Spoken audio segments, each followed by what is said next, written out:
Show, and we're at the 47th Congressional Black Caucus Convention, and it's going down in D.C. This year's theme is "And Still I Rise." I love that theme. I'm excited to be here at CBC 2017. Stay tuned. Don't go nowhere.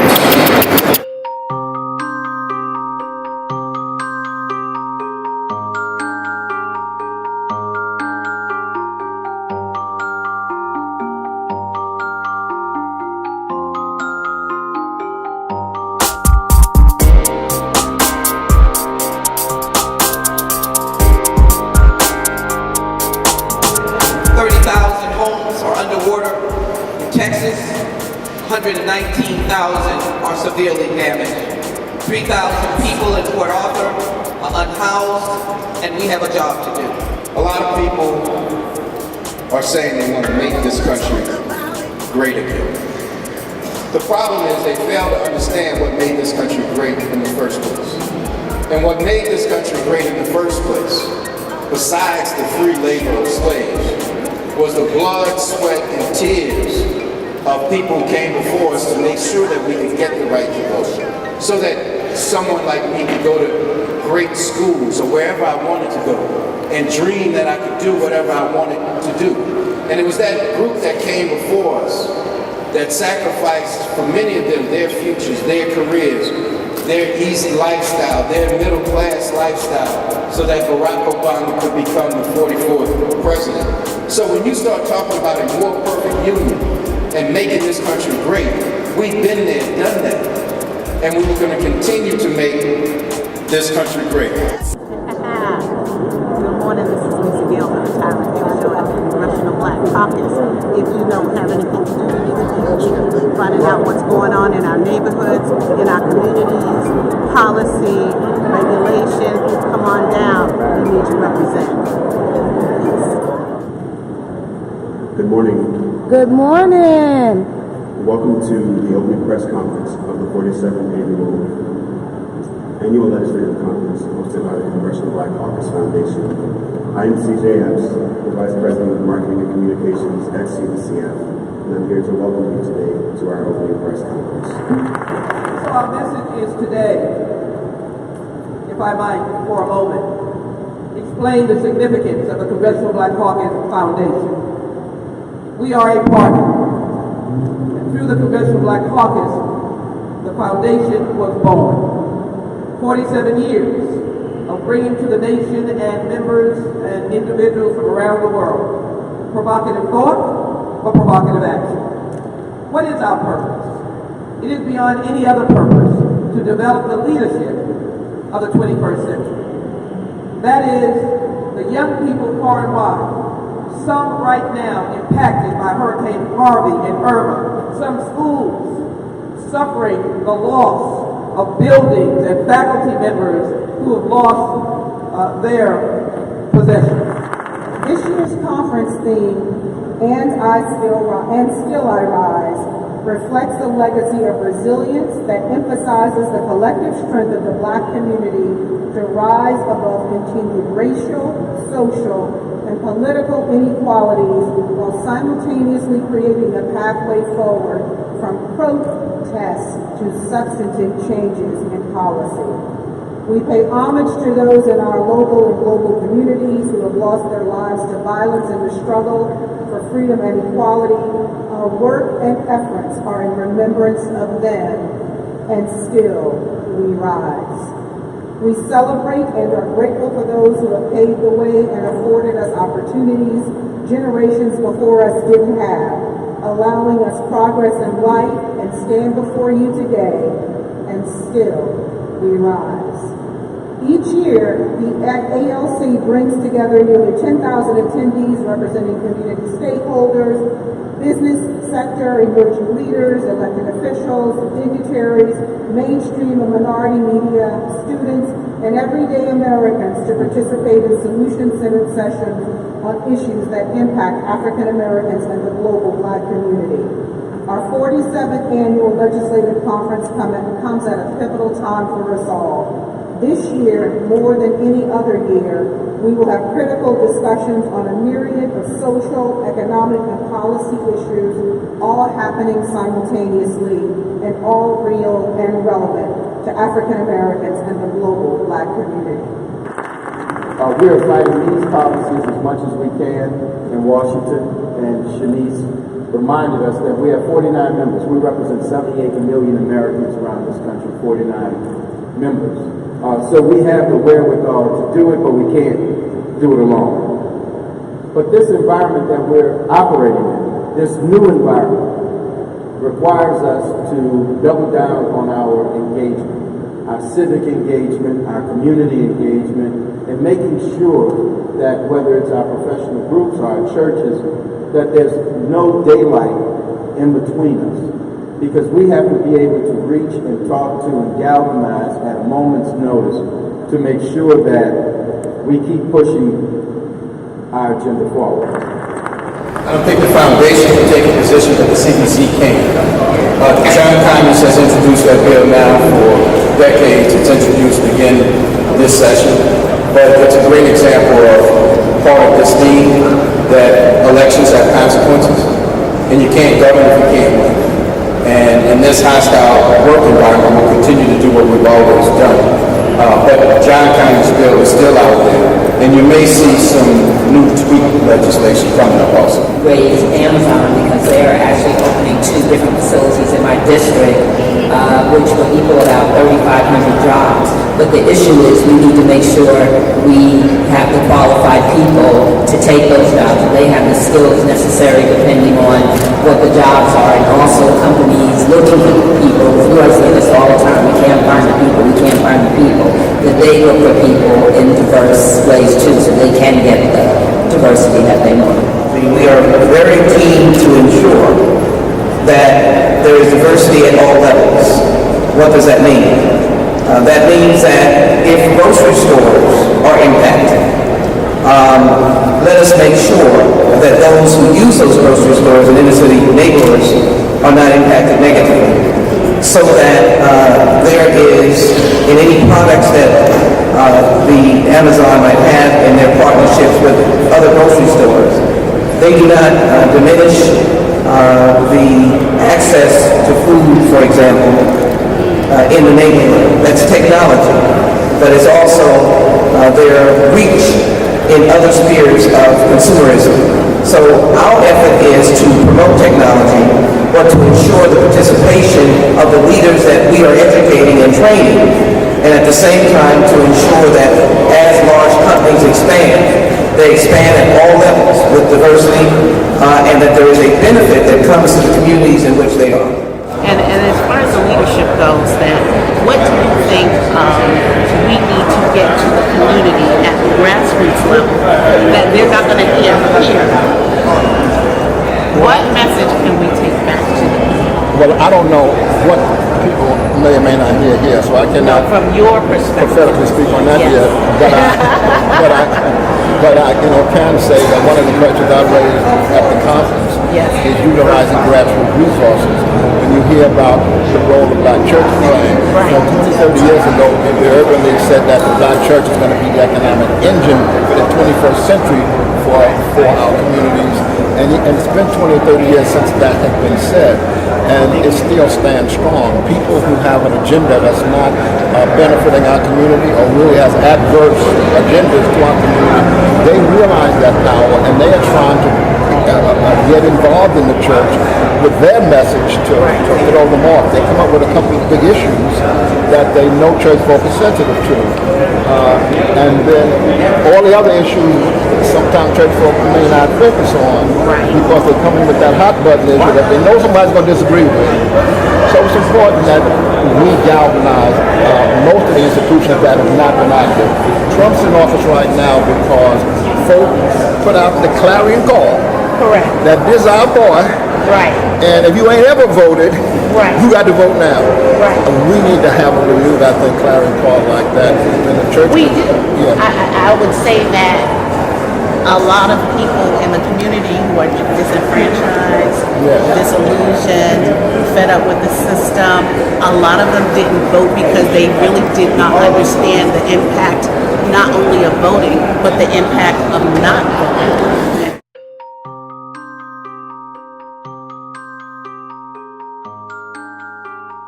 So watching the show as we were producing it, and really meeting the men and Kay as they were coming home, you know, it just resonated with me in a deep way, and it reminded me of my own experience coming back out to a world that was very different than the world that I left, and the emotional toll that it takes on a person.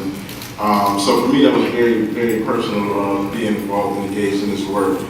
And as it relates to where we are now in the country, I do a lot of work in criminal justice reform space, and fortunately we have some bipartisan support with some of the initiatives. And I would say that one of the most important things that the audience can do, and people in the audience, is to really have these conversations. What does it look like to welcome men and women back to our society?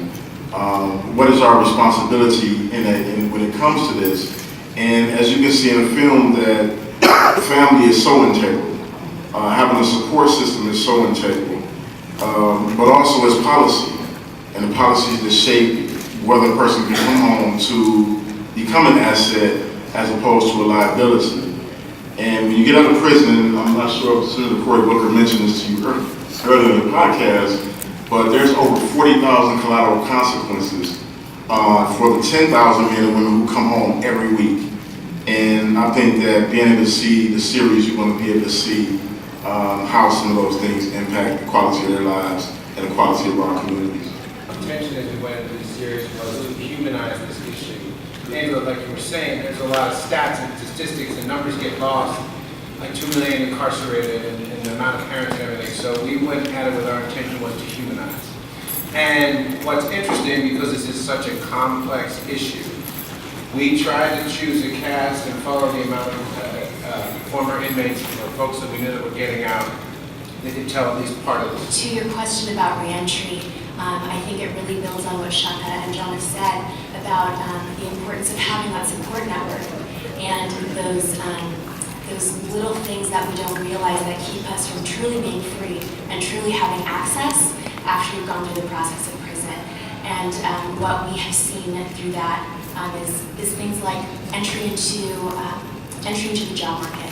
And beyond family, what resources are available for you to make sure that you're successful as soon as you have re-entered society. And so to that end, we joined forces with several companies and organizations and the previous administration on the Ban the Box initiative. And we've made sure that we commit at Google to not use that as a strike against someone when they're trying to find employment and they have the right skills. Furthermore, through our Accelerate with Google programming, which I lead that outreach in the DC region for Black small businesses and Black entrepreneurs, is to make sure that everyone, regardless of who they are, where they come from, are able to have that digital access through free resources for business, and to make sure that a previous record has nothing to do with how you're able to access those resources. I think the most important thing for us to do in our community is let go of the shame, because this is also an issue, because all of us have family or friends, all of us have family or friends that have done time, and we need to abandon the shame from this issue. And one of the things that we do in LA is we have welcome home events and begin to look at the root causes as to why people are incarcerated in the first place. I believe this issue right here, and I just really want to thank OWN and thank Oprah for doing this, because I think this is one of the most important issues facing the African American community, period. And every time I watch that scene of Kevin in the store and how overwhelmed he is with choices that we take for granted every day. You know, we run in the stores now, we just grab what we want, we keep it moving, we see something new, yeah, let's try it out. But how overwhelmed he became. I had to bottle that up because there was no outlet to express or articulate that it was hard for me to make a decision about something as simple as what I wanted to eat. Probably my first year at home, every restaurant I went to, it was chicken wings and fries, because that's what I knew. And a lot of times when people are coming home from being incarcerated, they have to stuff that down because it sounds silly to tell somebody, you know, it's hard for me to make a decision right now. And even right now to this day, I mean, I'm 7 years out, and I still struggle with different residual effects of being incarcerated. It impacts how I build relationships. It impacts places that I feel comfortable with going, things, you know, things that we just don't think about. And a lot of times when our brothers and sisters end up going back, it's because they're reacting to the inability to articulate what's going on inside them. PTSD is real. You cannot do 2 decades in a volatile, hellish environment and come out here and expect to be unimpacted by that. It's not realistic. I have a question. My son was recently incarcerated.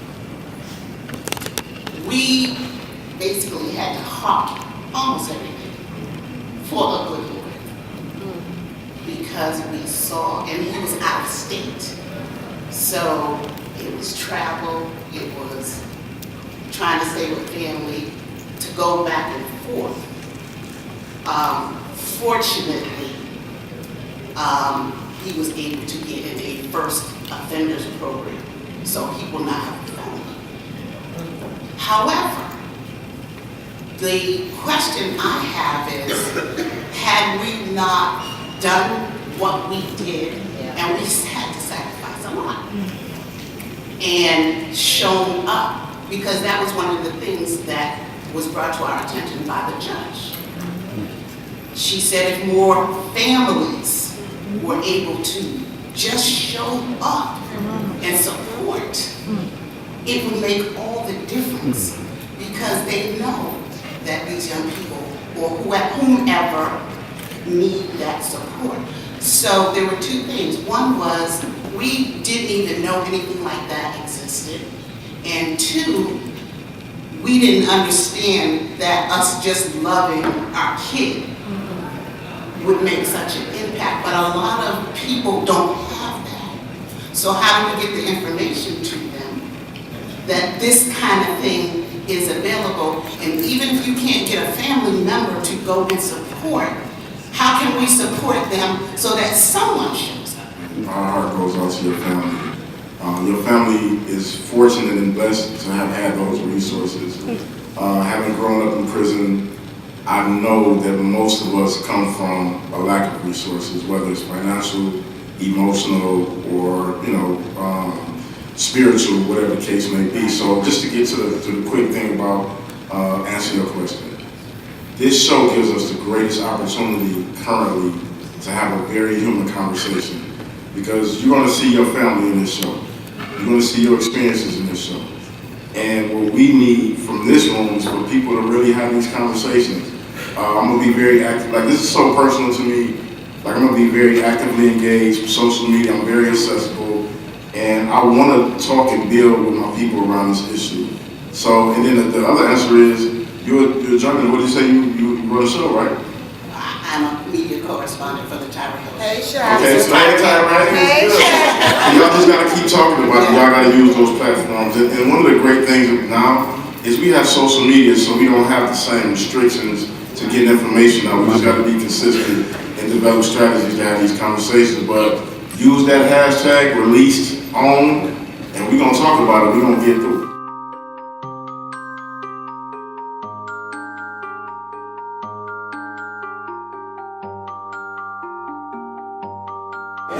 These are young men, what grade? 8th grade? 12th grade? 8th grade. The Royal Youth Foundation. And I had to ask them, was they enjoying themselves? Because I think it's really, really dope that y'all do. Like, it's dope that y'all do. So, have y'all been here already? Yeah. So our young men and some young women are here from Houston. Okay. We are a nonprofit Woke Foundation. Okay. We mentor young men to help them understand and have a better chance in life against all odds. Okay. And that's our mission, is to make sure they have that opportunity. You I'm can see they all have already business in cards. Texas. My mother lives in- They also have business cards. And they have some adjustments while they're here. So they've got adjustments. Some of their adjustments more about our legislative process. This is our 21st year bringing kids here. 21 years? Y'all been bringing kids here? 21 years. Our organization is 26 years old. So we just celebrated 26. amazing is that? Have some of our students who are lost who are now working in Miss Rainey's, I love calling names because I'm going to remember your name because the work that you do is exceptionally dope. We've got to bridge the gap between this generation and the more seasoned generation because this is our And we future. have a youth board. This is one of our some of our youth board members. And I caught eyes with you when I was standing over there. I probably saw some anointing on you or something. I was looking at you. Yes, ma'am. If Shaka is your friend, we'd like to get a picture with him.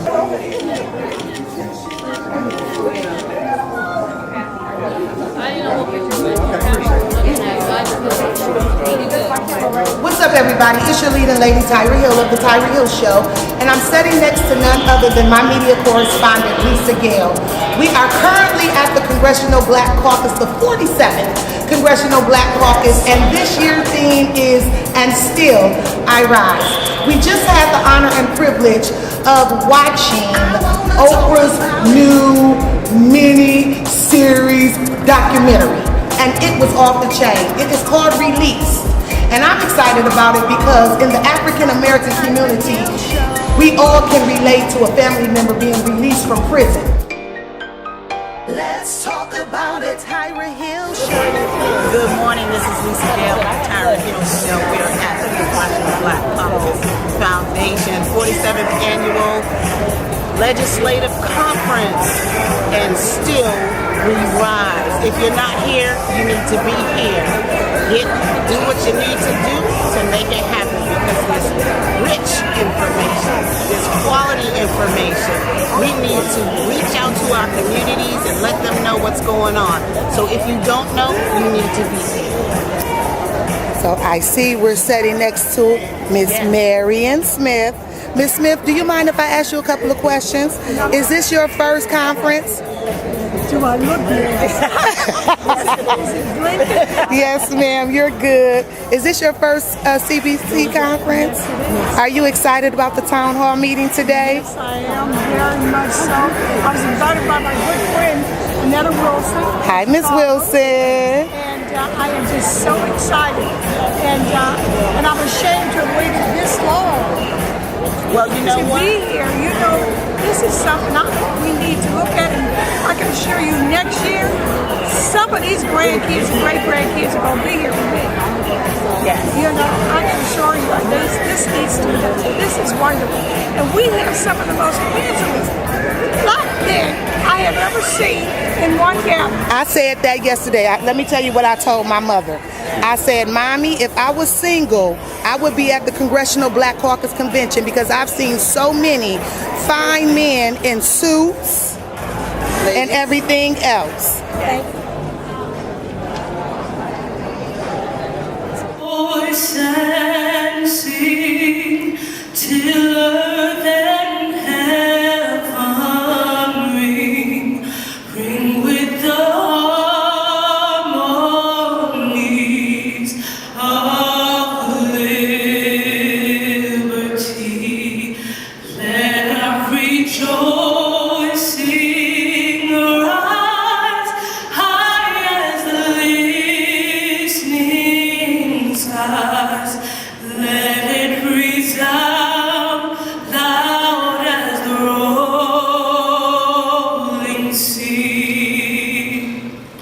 Sing a song full of the faith that the dark past has brought. I'm optimistic that our participation in this town hall will be well spent, for we'll give you the tools to embolden you and strengthen you. I know that this will be the catalyst for the collective action in months to come. Legislation that is being driven by the Congressional Black Caucus and those who think well all throughout the Congress, Democratic leadership and others that will make a difference. Well, we must vote for the present and for the future. We have to use it. We got to educate and inspire people to stand up.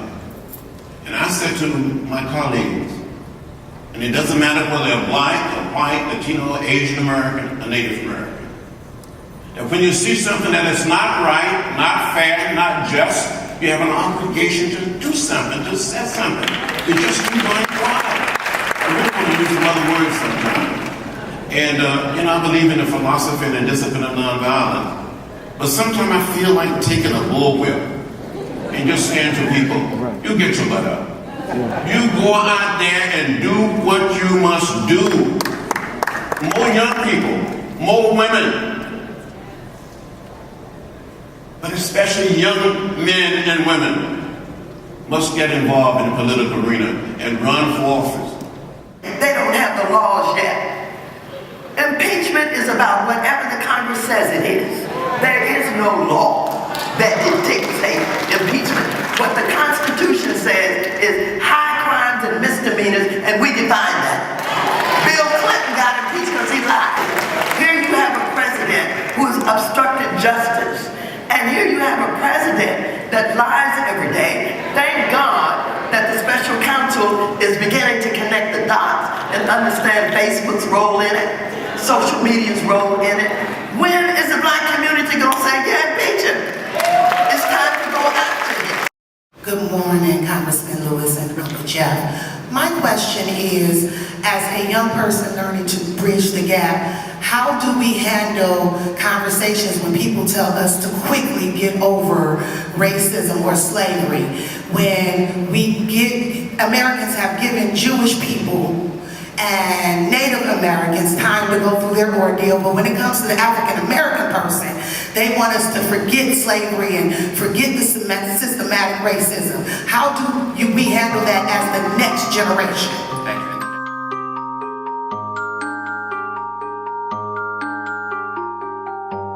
What's up, everybody? It's your leader, Lady Tyra Hill of the Tyra Hill Show, and I am here with official steppers of Howard University. Oh my goodness, so ladies, we're here at the 47th annual Congressional Black Caucus, and the theme this year is "And Still I Rise." How do you feel about this theme? We encapsulates everything that has been going on with the political structure and environment that's in place as of right now, because as black people, we always rise out of whatever situation we're in. From being illegally brought to America to the Donald Trump administration now, we are always just advancing and rising above the injustices that we're facing. You so dope. And tell us what your name is. I'm Simone Yap. I'm a pre-med biology major, little science and chemistry, double binary from West Hollywood by way of Brooklyn, New York, and the president of the Howard University Center. Black girl magic, honey. Hold on. Tell us again what your major is. I'm a pre-med biology major. You heard that? Black girl magic. And we have here this pretty red dress. I love your dress. And your smile. Introduce yourself. Tell us who you are. Hello, my name is Ashley Guster. I am a Howard University alum. I was a former member of the Howard University STEP team, and these are two of my mentees. I came to support them today. I still just live and work in the DC area.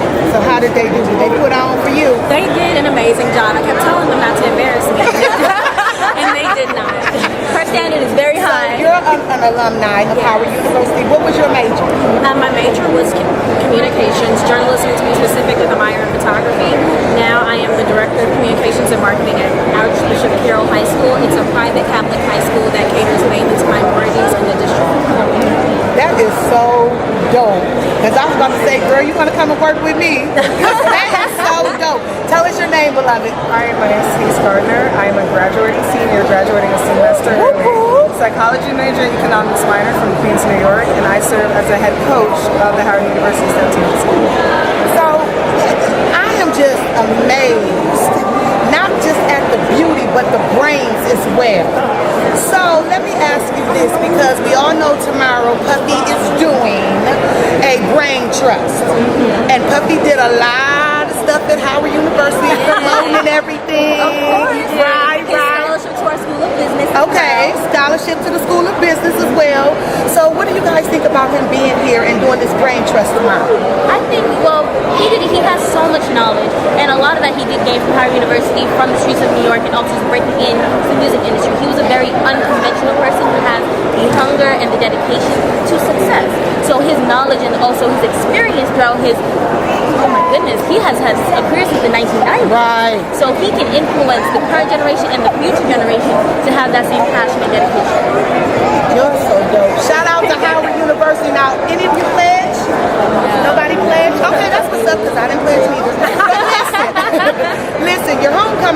up. It And you is. would not tell me, but do we know the lineup for the concert yet? Okay. Okay. So Howard University Homecoming, you know, we bring everybody It be out. litty. But we can't yet reveal who's coming to our concert. We'll tell you who's in town. So Cardi B is going to be in town. 21 Savage, Gucci, and the rest of us have to come find out. Okay, so I have a 24-year-old. Y'all might not believe this, right? I have a 24-year-old. I don't know about nobody Savage. I know a little something about Carly B from Ratchet TV a little bit.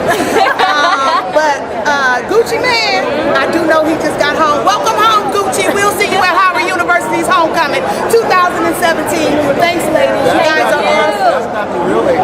You know, yes, he is. Wait. I got these boys from the Congressional House Homeless Show, so I got them here. They're getting their big sunshine for the first time. He will. Thank you again, ladies. You guys are awesome. Hope to see you again. Yes.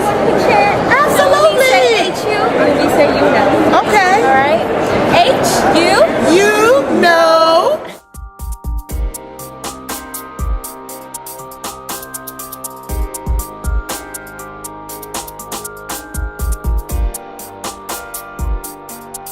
I'm standing with Wisdom Shapes Mind Mentor Program Director Chris. So I'm standing next to Alexis and Mr. Adam, and they looking, y'all just swagged out. A little bit. So are you guys excited about the 47th annual Congressional Black Caucus?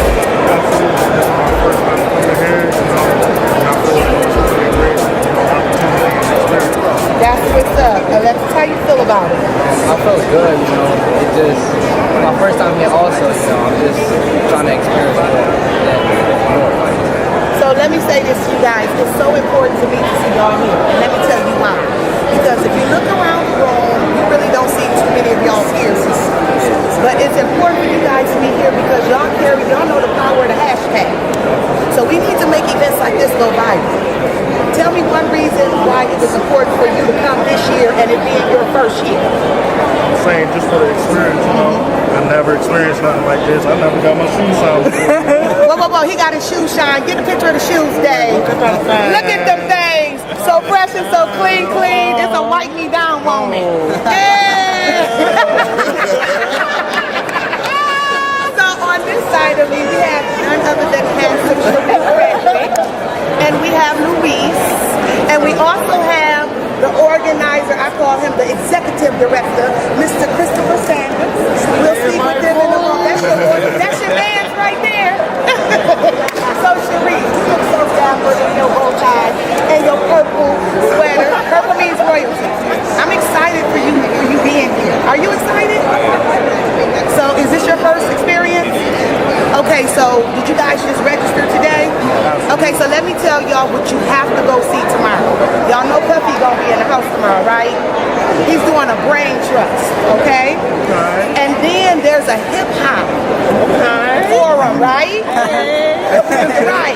And it's gonna talk about how hip hop is a movement and how we can tie in hip hop with what we're doing now, right? So I know y'all wanna sit in on that, right? So out of the whole experience of this convention, what are you most forward looking to? Just walking around seeing everything. You know, this is my first time, so I don't know what to expect. I don't know what to expect. Just being here, you know, it's pretty exciting. Okay, do you know who Congresswoman Maxine Waters is? I'm not gonna lie. I want you to Google her because that's Auntie Maxine, and she represents us in Cali, where she's a beast. Do you know who Congressman John Lewis is? I want you to Google him too, because and I don't want you to be embarrassed because this is why you're here. You gotta know who these people are, but you're in the right place. You're gonna make sure before you leave here, you're gonna know who they are. Okay. And then after you find out who they are, you're gonna be like, oh, Miss Tyra, I love you. Because when I say Auntie Maxine is off the chain, she's off the chain. So make sure you Google her, Maxine Waters, and represent Congressman John Lewis, okay? So I really want to talk to Luis because come on up here. I know you said you camera shy, but it's all good. I'm going to take care of you. You can lean on me. My husband ain't going to want to fight you. We don't fight fair, but that's why we're It is such a crucial time for people of color. Get out my shot. Adam feeling himself. Photo bomb. Right, photo bomb. Video bomb. It is such a crucial time for people of color, including Latinos. And so, are you Latino? Okay, I kind of saw it in your face and in your eyes. With Number 45, because I never say his name. He whose name I shall not speak, but number 45, trying to take away the DACA program. How do you feel about that? Okay, so let me tell you, this is why y'all here. The DACA program is the program that has people from other countries like yourself and some of your ancestors who can come over here and get the American dream. But the President of the United States now wants to end that program and send everybody back to where they came from. It's such a sad ordeal. You were born in the United States, right? In Puerto Rico. I just left San Juan. La Perla. Black Pearl. I was down there getting it in. So Puerto Rico is the U.S. territory. But they are not allowed to vote in our presidential elections and things of that nature. I didn't know that until I got there. So I'm excited for you to be here. Get in the know, okay? Because it's extremely important for you to know what's going on in your culture, okay? All right, now come on over here, Mr. Chris. The handsome man that runs it all, the executive director. Y'all can give him a hand. I tell them, don't come to the camera like this. Come here with your chest out. So you have the honor of mentoring these wonderful young men. Yes. First of all, let me say this. I salute you because it's iron sharpens iron. I live off that motto. So in order for us to not talk about the younger generation or the millennials, we have to fill in the gap and mentor them. Absolutely. So I'm excited. Tell us a little bit about your mentorship program. Wisdom Shapes Minds is a 501c3 from Newark, New Jersey. Hey. And I'm from HU. Hampton University, the real HU. That's what we were taught in Hampton University, is to give back. We were taught, we was like, no, look to your left, look to your right, but then look all around because you're supposed to give back. All of y'all. All of y'all in this room have to give it back. That's why we started Wisdom Shapes Minds 5 years ago, to tell these kids that they don't need fear. They need to get rid of the fear and fill their hearts with love. And the love will help them elevate and be who they want to be in their life. Because they can be anything they want to be. All they need is the wisdom around them to help, give them a force field. They need a force field so they don't fall into the cracks. Definitely. You check our website, it's www.wsmcdc.org.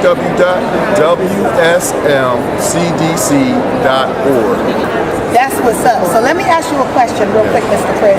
Why was it important for you to bring the mentor program to the 47th? And I'm going to keep saying it, because for 47 years, the Congressional Caucus, Black Caucus, has been on and popping.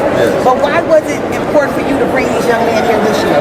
They need to forum. They need to tell the community, everybody, the senators, the congressional people, what's happening in their community. Because sometimes they don't go there. They stay in their little offices. They don't see the real deal. If they get on the mic and they tell them what's really happening, then they'll know what to do, what laws to make, what laws to throw away. And I'm here to try to tell them they have a voice, and we're giving them a voice by bringing them here. We're going to bring them to the African American Museum. We're going to take them to Howard University because of course we got Pratt that's ready for us to come in. They're going to give them the tour. We're going to take them to MLK Memorial, and they're not going to just read the speeches. They're going to say it, and then they're going to talk about it. They're going to internalize it. They're going to say what they thought about it, and it's going to be a part of them. It's going to be in their hearts, in their little souls, and it's going to become part of their bloodstream, and then they're going to come away and when they go back to the communities as leaders and say, I ain't messing with y'all. If y'all trying to bring me down, I ain't messing with y'all. I'll change my circle right now. I won't have to see your butt again. I won't talk to you another day in your life because you bringing me down. Yeah. That's what's up. I'm excited for you all. Like I said, when I first seen y'all over here, you shine. It does my heart well to see young men of color here because you guys are our future, And so I want to say one thing about fear. Fear for me is false evidence appearing real. False evidence appearing real. If I would have let fear take a hold of me, I wouldn't be standing on this platform today. Thank you guys for chopping it up with me. Shout out to your organization. Shout out to you, Adam. And look at Adam. Adam is the first one, isn't he? Oh, he needs to be on the stage. He needs to be on stage. I love you guys. It's been real. Remember, this year, the Tyra Hill Show is taking the conversation to the streets. And if you're dealing with it, we're talking about it on the Tyra Hill Show. Say peace. Peace.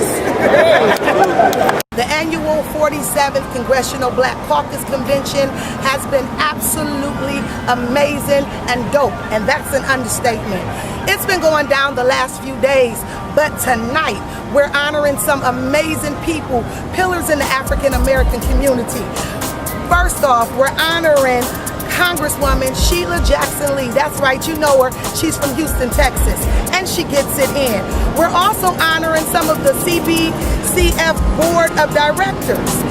We're also honoring Mr. Lonnie G. Bunch III. And guess who else we're honoring on tonight? That's right, Judge Mathis. I absolutely love Judge Mathis, but that's not the best news of the night. Guess who's hosting this dope event? Lynn Whitfield. That's right, you know her from Greenleaf, and she's the First Lady. I'm telling you guys, we're standing in front of the beautiful National Museum of African American History and Culture. It's going down in Washington, D.C. I love you guys. Stay tuned and stay locked in because we have more great Congressional Black Caucus news to bring you.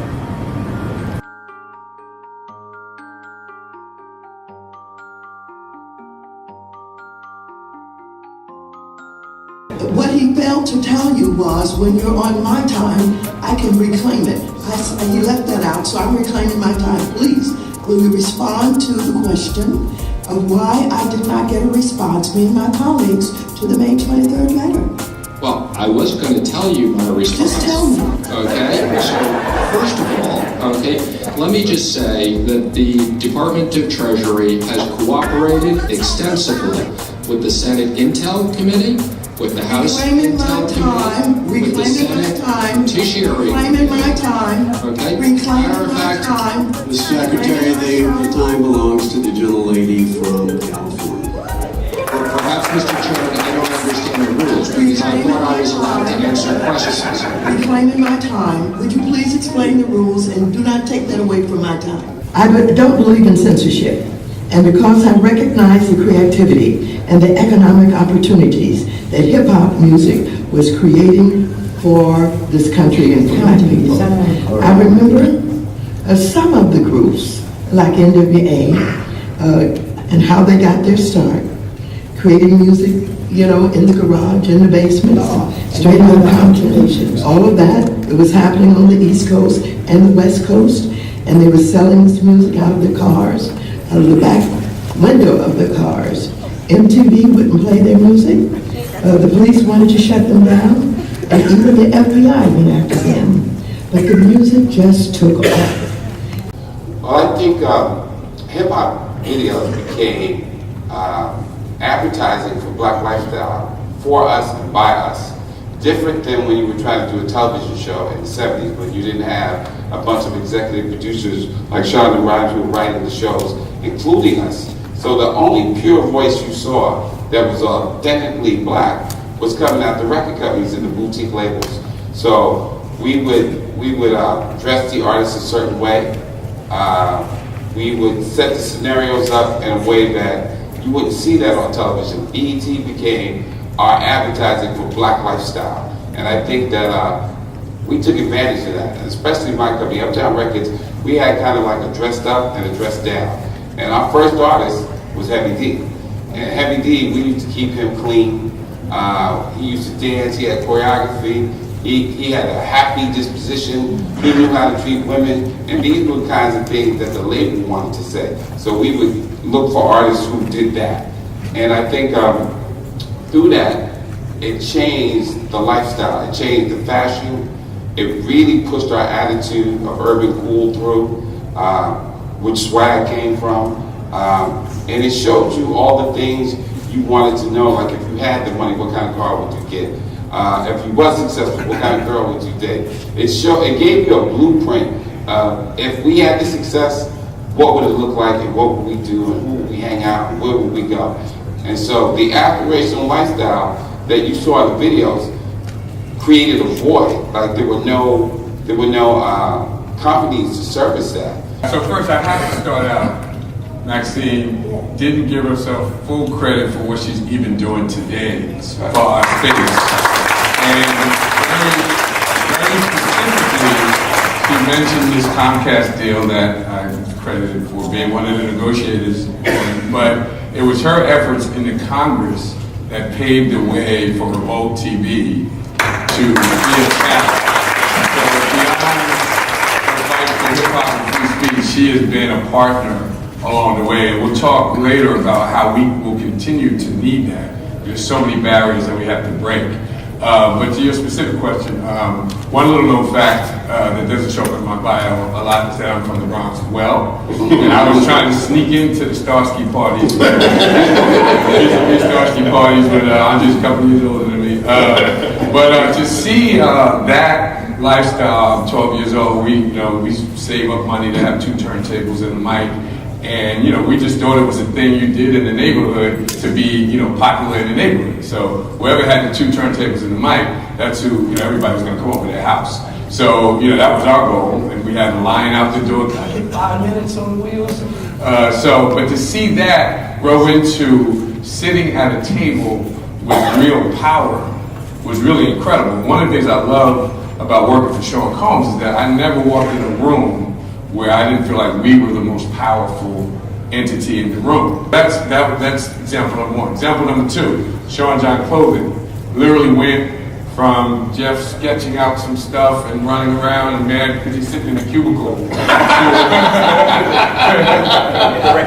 Really mad. To being the number 3 men's brand in Macy's. This is not number 3 compared to Rocka Wear, and this is number 3 compared to every other men's brand in Macy's. So that type of impact, you just do not see those shifts in industry. Last example, Ciroc. When we entered the partnership with Diageo, it was the number 68 premium vodka in the marketplace. It is now number 2 and closing in on being number 1. You don't see those shifts in the industry without something incredible going on, like the internet, like the identification of hip-hop as more than just a music form, but really a new psychographic and really a white space that nobody was really tapping into. And I think ultimately what Sean Combs did within the hip-hop space is really add the aspiration. So it was interesting when we started Sean John, and it was very, you had Sean P. Diddy Combs, who was, really making a stance for himself as a producer and a record mogul. But it was the fashion industry that we had to take on. It was very difficult because at that time you had these larger brands, the Ralph Formers of the world, the Giorgio Armani's, the Versace, and they looked at it as, so how do you, this rapper guy all of a sudden went to a clothing line? How disrespectful of him. He thinks because he's on videos and he's got the number 1 music in the world that he can do clothing now. And one thing that we did is that I have this saying, we always took the steps before we took the elevator. And I made a strategy that I would make sure that Puff was at every fashion show before we launched the brand. Because I wanted the industry to embrace them, which they did. So when we did our first fashion show, although every editor in the first row and the second row was sitting there with a brick in their hand ready to throw, we came out and blew the industry away. That first show was in '99. It was a very successful show, and it was praised by Anna Wintour from Vogue and New York Magazine, and it was very successful. So I say there's 2 things going forward that we really have to think about. One is this dream team concept that LeBron James and all these basketball players thought about is really the right concept, right? So one of the ways we lost value, I believe, in hip-hop is we allowed ourselves to be fragmented, right? So as opposed to saying, okay, I'm going to grab Russell Simmons, I'm going to grab Jay-Z, and we are hip-hop brain trust, and you don't get in this brain trust without the right number. Nobody gets in. But when you can peel it off and say, well, I'm going to sign this one over here, sign that one over there, you're actually reducing the value. So I think going forward, we really have to think about more collaboration and really coming together to consolidate versus allowing ourselves to be fragmented. I think one of the things that's been important to me, and this is just me personally, has been coming after a period in the 80s and 90s where the women who were successful in the music industry, specifically in hip-hop, really sacrificed everything. Their femininity, their lives, they were single, they didn't have children, they would wear shoulder pads, and they really were they were like, I'm gonna have to be a man to survive in this world if I wanna be taken seriously. So what I've been so excited to see in this time, again, I guess what is this, it's been 20 years, is like, you be your whole self. I'm so happy and grateful to God to be happily married with a beautiful 4-year-old, with a network of just the baddest women you ever seen, are all around the world that are like phenomenally women all day long, and leaning into that power, not running away from it. Because another woman who works with us, Erica Pittman, says this a lot. Like when you walk into a room, and almost every room I walk into, very often, and I'm 41, I'll be 42 on Tuesday, but I'm still the youngest, only minority, only woman, almost all the time. When you walk in there with your red lipstick and you're fully a woman, you're gonna get attention for being there. But how do you use that platform? So when you use it for your intelligence and your negotiation skills and you move it forward and you progress other women by taking that platform, obviously I think you get a little bit of an unfair advantage. So I think once you teach people how to think, it's like teaching someone how to fish, as opposed to giving them the fish. You teach them how to fish, and they can feed their family. And that's how I think you create legacy, by passing on those principles and teaching people how to think. You're right. 20 years ago, Congresswoman Maxine Waters held a forum where my daughter was then 11 years old. And you said, I brought her, and you said everything is political. You need to understand that underneath every opportunity and every decision you make, and you have to understand the local level of political power. And I'm hearing you guys speaking about the local level of your power. You're absolutely right. Mikhail Moore. Because my previous life was as Chief of Staff for Congresswoman Waters. I got out the political game, and I now manage Wonderland Management, which manages Janelle Monáe and Jadena and many other people. But what most people don't know is that Janelle was actually signed to Bad Boy first before she went to Atlantic. And Puff, talking about the power of knowing your value, Janelle had gone to every record label before she met Puff. Puff found her on MySpace, called her, and the first thing she did was hang up the phone because she didn't think it was really Puff. And then when he called back, Big Boy from Outkast was on the phone with him, so she believed it. And Janelle knew her power as well, because what she said was, if you really want to sign me, you'll come down here tomorrow because I have a show in Atlanta, at the Underground in Atlanta. Puff said, I have the finale to Making the Band tomorrow, I can't do that. And she said, if you really want to sign me, you'll come down tomorrow to see me at the Underground. And Puff came.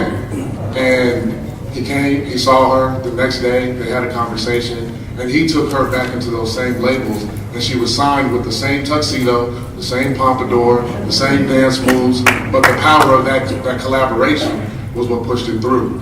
So the question I wanted to ask, because all of you guys spoke about the businesses that you've done, but I think one thing that's really important in the moment that we're in is about ownership, right?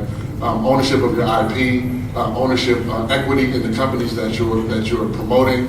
And Ciroc is a great example, Revolt, Sean John. Can you guys talk a little bit about the difference between being a brand ambassador and selling somebody else's brand and having equity and ownership with the brands that you're building?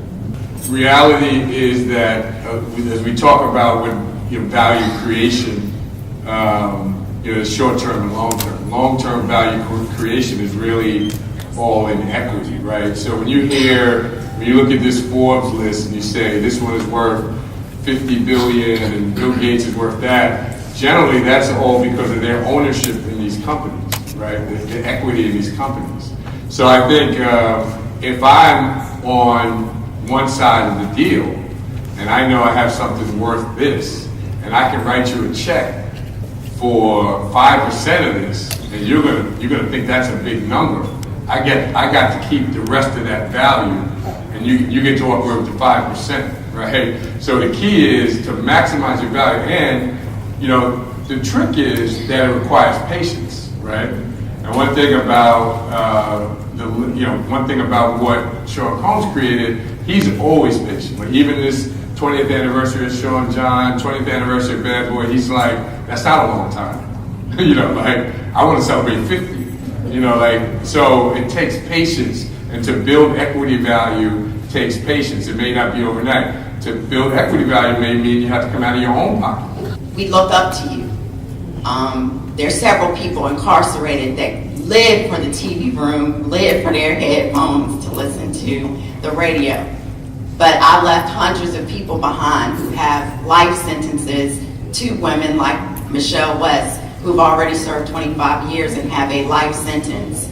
And now that we're in this new administration, I'm grateful for all that what's been done in the past. And you spoke, Mr. Ferguson, about having a hip hop brain trust and how we need to consolidate. And I understand making money and how important that is and having a vision. But how is it that you all hold these influential positions? And how is it that you pick what political platforms to be involved in? And how, as moguls, can you come together to decide what issues that you can help push to help change? Because Attorney General Jeff Sessions, he's not thinking about us. He's not thinking about continuing the Obama legacy and let some people go home on commutations that deserve a second chance. Merging, creativity, something that Jeff has worked on, and we talk about, creativity and,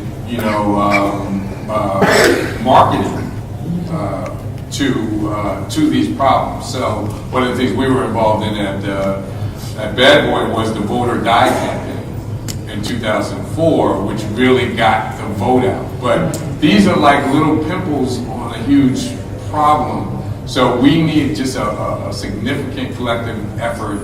And even as we lead it, we also need literally millions of people to join. Because my question is in terms of the collaboration piece. Speak up and speak directly into the mic. The collaboration. You guys talk about collaboration, coming together, using the resources and becoming more powerful. But how do we translate that information to the young people? A lot of times there's a crabs in the barrel mentality. I got mine, you got to get yours. But how can we change the mindset of self into, you can still be self, but you need to join and have partners and make it better for everyone else while you're doing what you do. Thank you. Well, yesterday I was speaking at Morehouse Spelman, and a lot of young people were coming to the mic saying that they wanted to be in the music business. The way I got in the music business, I took my college friends who were good in accounting, I took my college friends who promoted parties, I took my college friends who were in law school, and I put together a team of like-minded people. And in the record business, you can't do anything on your own or in any of these businesses. It's about the team. And you have to surround yourself with like-minded people. And I think people in successful positions have to preach that to young people so they understand it's not just about you. We are looking past you, and we are looking who's behind you as well. Ladies and gentlemen, it is my pleasure to introduce Sean Diddy Combs. I'm so pleased he's with us today, and we're so proud of his accomplishments, his entrepreneurship, everything about him. He is the definition of a mogul.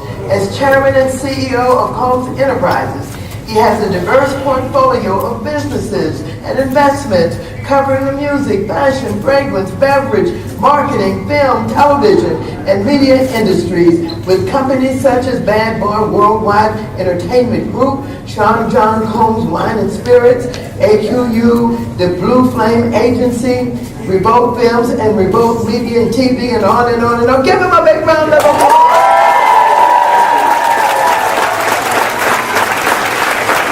You know how important you are to all of us.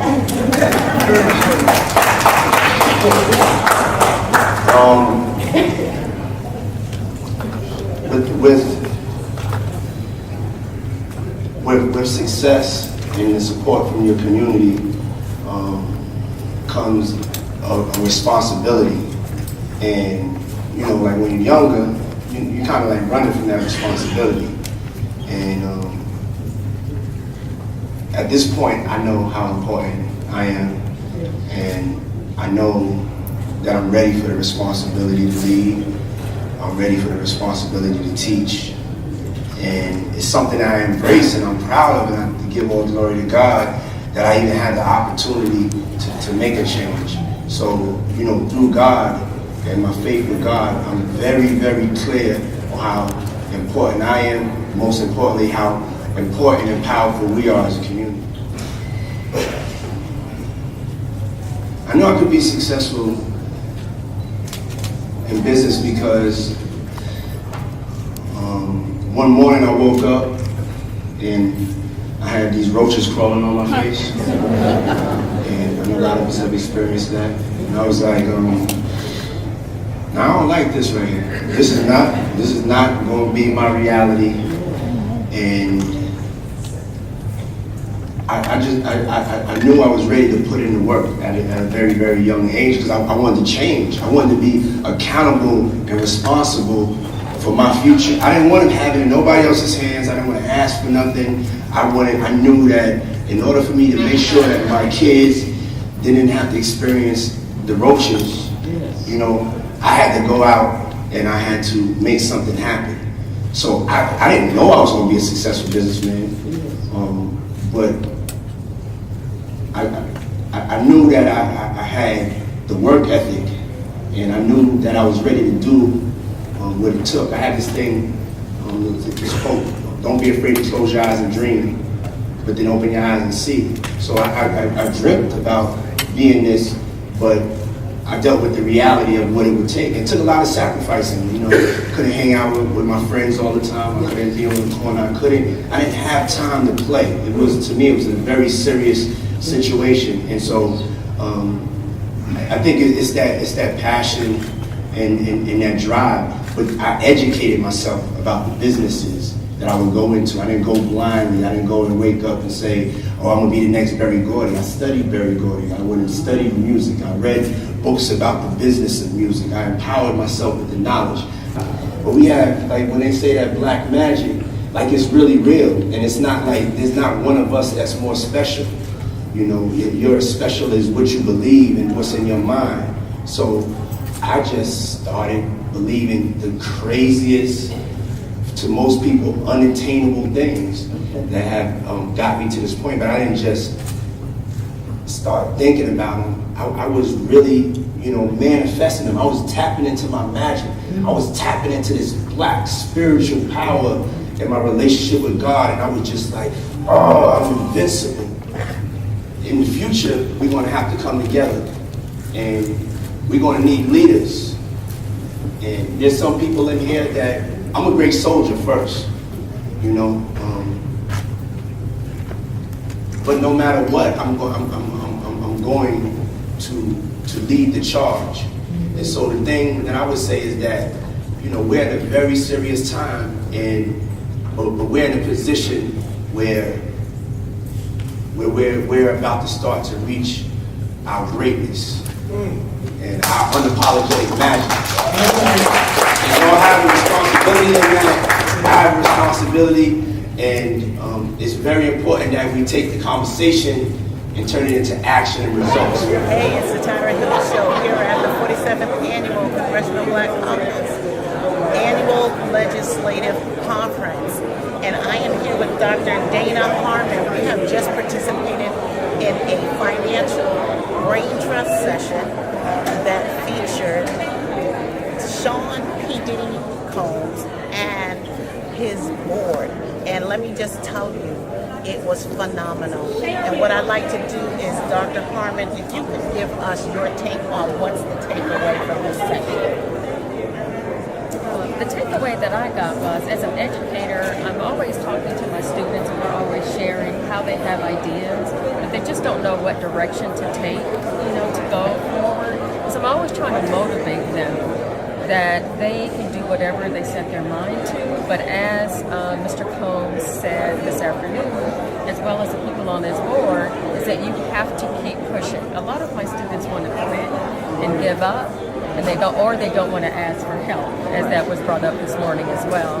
So I always tell them, you never know what can happen unless you ask and unless you keep pushing and moving forward with whatever your dream or pursuit is. Okay, thank you so much. So, Queen, you've been standing here so quiet but so beautiful. I wanted to ask you, because Flint is home for you. Flint birthed you, right. So how does it feel to be a part of moving the city forward? It feels awesome. I mean, one of the things that we are, you know, most proud of and hope we have the opportunity to do more of is to employ citizens of the city of Flint. And in addition to what's so wonderful about it is that we have about 75% of our workforce is city of Flint. about 60 to 70% of that number of people are second chancers. So we love giving an opportunity to people to, who really want to go to work. And let me tell you how important that is. When we first got here, I was invited to On Network's premiere of Release. And Oprah did a mini-series documentary on women and men that's re-entering from prison. And one of the things that we found it hard was them finding employment and housing because they're now felons. And so to hear you say that you give people second chances, that's real dope. Because Michigan is one of the states that have the most prisons in the world. Trust me, Ionia, Michigan, what is it, Coldwater Road or something? Saline. Get all up that road is nothing but prisons. So I'm glad to hear that from you. But what would y'all say to the city and the residents of Flint that's struggling with this recall?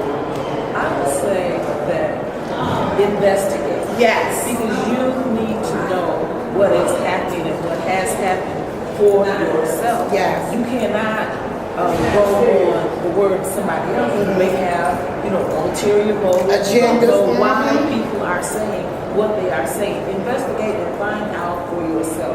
This problem with the water, she inherited that. Yes. That was already a problem when she took off. To me, she has been a part of the solution. And just go and, be supportive, find out, what her agenda is, what plan she has for the city. And Rome was built in a day. Yes. So you cannot have years of issues and things. Of messed up infrastructure. Right. And overnight, that you're going to get 100% turnaround overnight. It takes time. And she has begun the work, and she's doing a fantastic job, and she deserves your support, and she deserves to be given a chance. Thank you. That was fine. Is it that we saw with Detroit, Mayor Kwame Kilpatrick was found guilty and sentenced to an extensive prison sentence. Now, I'm not saying what he did was right. I'm not saying that. The man got 20-some years. But what I am saying is this. Everybody is wanting to recall Mayor Weaver, but nobody's going after Snyder. That bothers me because I feel like she's the under person and they're letting him get away. Now, recently it's been in the news that some of the people that was indicted on the water crisis kind of been getting slapped on the wrist. As a resident of Flint, how does that make you feel? That people is just like, everybody think that this is a laughing matter. This is so serious. I came to Flint and caught Legionnaire's disease, which was a pneumonia, that put me on a breathing machine and took me off there for a whole year because I came to help with the water crisis and got sick while I was there. So when I see things like that, it bothers me. What are your thoughts on them wanting to get rid of Mayor Weaver but keep Snyder in office? Well, I guess what I would say is I don't like to play politics. Yes, I would encourage people to not play politics. Yes. This is a serious issue, and I realize that people are hurting. When people are hurting, it is nice to be able to blame somebody. Okay? And I would say to people to open your eyes, okay? And don't allow the outside forces to put things into your mind and into your head. I know you're hurting and you need excuses and you want results fast. So I would say that open your eyes and judge for yourself. Ladies, I want to thank you for an amazing interview.